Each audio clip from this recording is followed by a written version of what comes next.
Welcome to the NMTA Competency Exam Review, Elementary Number 3. I am Dr. Chris Milyard. We encourage you to visit the NMTA website before you take the exam. It can be found at www.nmta.nesinc.com. This website has all the information needed for your registration and preparation for the New Mexico Teacher Assessment Competency Exam. Remember, you are taking elementary test number 3. The website contains all objectives covered on the test and a study guide with sample test questions to support your preparation. The test description is as follows. You will be given a set of 75 selected response questions. These are also known as multiple choice questions. In addition, you will be required to do 3 restricted response questions and 1 extended response essay. The content areas to be tested are as following. Student development and learning will cover 27% of the exam. 33% of the exam will address instruction, assessment, and the learning environment. 20% of the exam covers the professional environment, with 10% covering restricted response assignments and 10% being your extended response essay. Now let's look at some sample selected response questions. In the context of a social studies lesson on the causes of the Civil War, the teacher can most effectively promote the development of students' metacognitive skills by A. Suggesting possible thinking approaches for students to use before beginning their work, B. Confirming at the end of the lesson that their responses were accurate, C. Asking students to try to articulate the reasoning they used as they worked through the lesson, or D. Praising students for the successful solution to the lesson problem.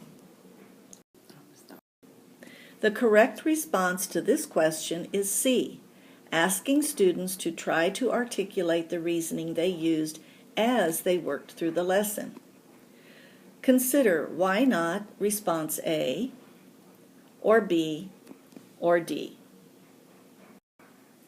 Another sample question might be, Jeannie, a bright, attentive student, is in the first hour of English. She is quiet, but very alert, often visually scanning the room in random patterns. Her pupils are dilated, and she has a slight but noticeable tremor in her hands. She fails to note a cue given from her teacher. At odd moments, she will act as if responding to stimuli that aren't there by suddenly changing her gaze. When spoken to directly, she has a limited response, but her teacher has a sense that she is not herself. What should the teacher do? A. Ask the student if she is all right, then let it go, as there is not enough signals to be alarmed. B. Meet with the student after class to get more information before making a referral. C. Send the student to the office to see the health nurse. Or D. Quietly call administration, remain calm, and be careful not to alarm the class.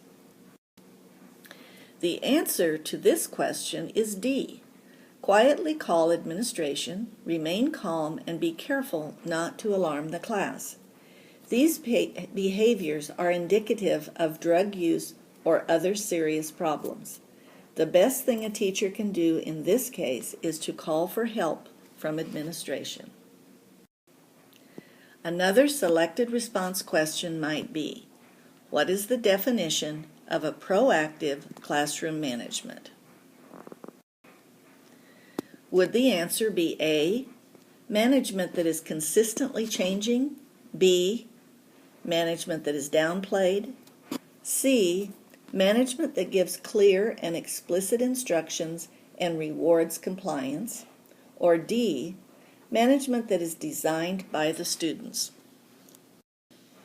In this scenario, the answer is C, management that gives clear and explicit instructions and rewards compliance. Classroom management plans should be in place when the school year begins. Developing a management plan takes a proactive approach, that is, deciding what behaviors will be expected of the class as a whole, anticipating possible problems, and teaching the behaviors early in the school year. Involving the students in development of the classroom rules lets the students know the rationale for the rules and allows them to assume responsibility in the rules because they had a part in developing them.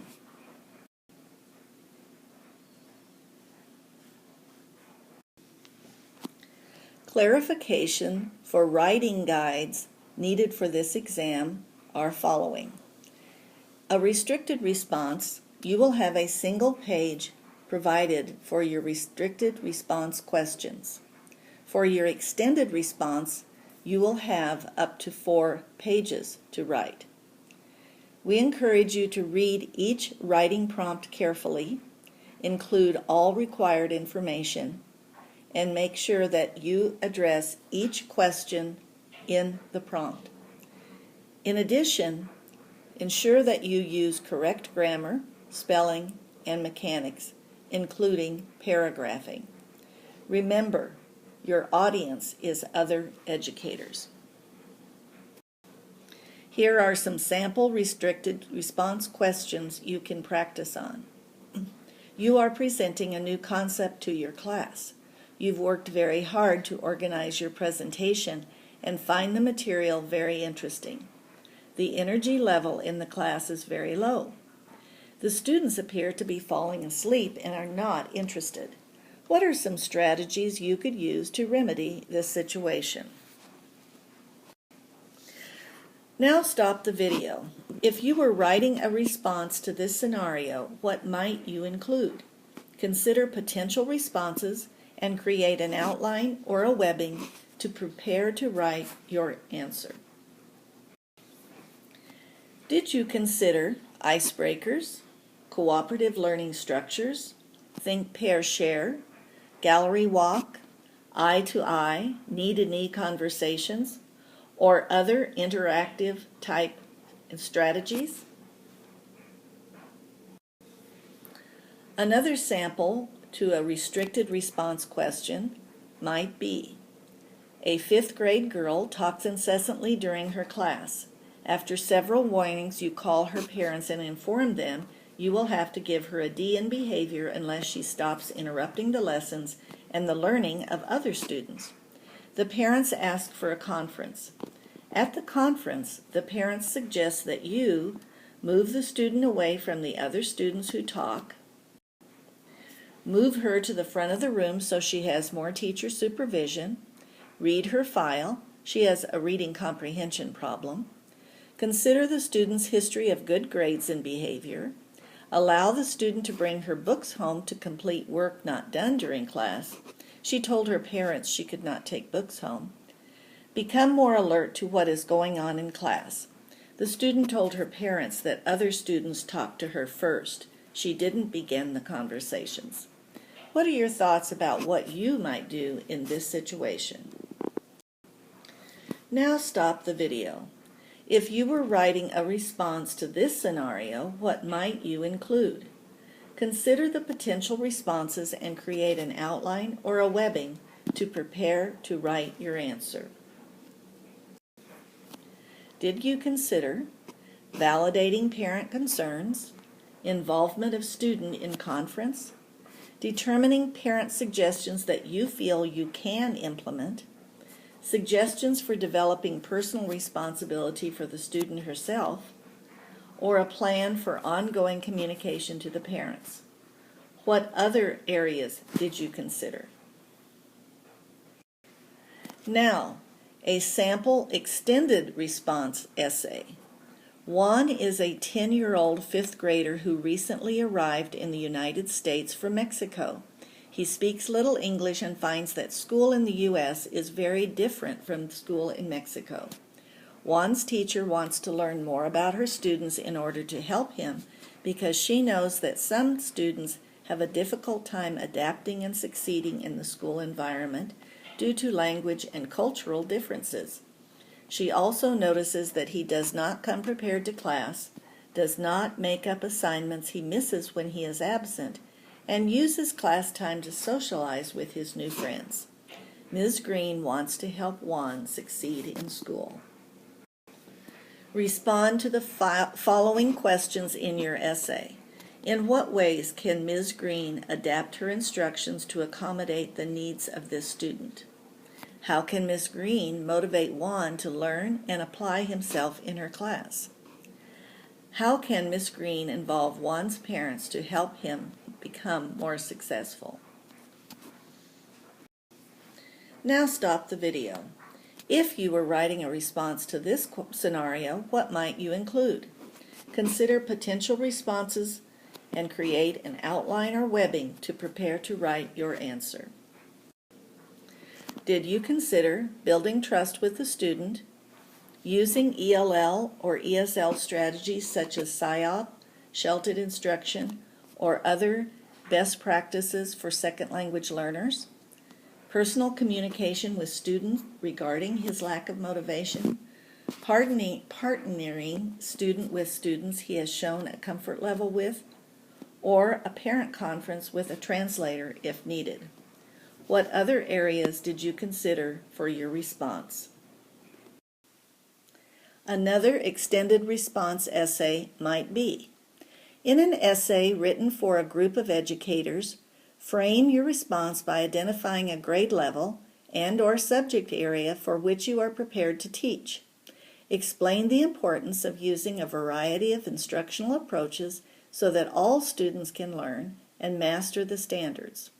Describe 2 strategies to meet this goal, and explain why the strategies you have chosen would be effective. Frame your ideas so that an educator at your level will be able to understand the basis for your response. Now stop the video. If you were writing a response to this scenario, what might you include? Consider potential responses and create an outline or a webbing to prepare to write your answer. In this response, did you consider all the requirements listed in the assignment? For example, grade level and subject appropriateness. Did you take time to develop an outline or web map of your thoughts? After describing the 2 strategies, did you explain why they would be effective? Did you include a variety of instructional approaches to meet the diverse needs of students? Following are some additional resources for studying. We encourage you to review the competencies to be covered on the test found at the NMTA website. Also, use the practice test on the NMTA website. You could also use commercial study guides that can be available through either Amazon.com or Barnes & Nobles. Another effective way to study is with your learning group or your study buddy. And of course, review core coursework text from your courses at University of Phoenix College of Education. Thank you and best of luck in your testing.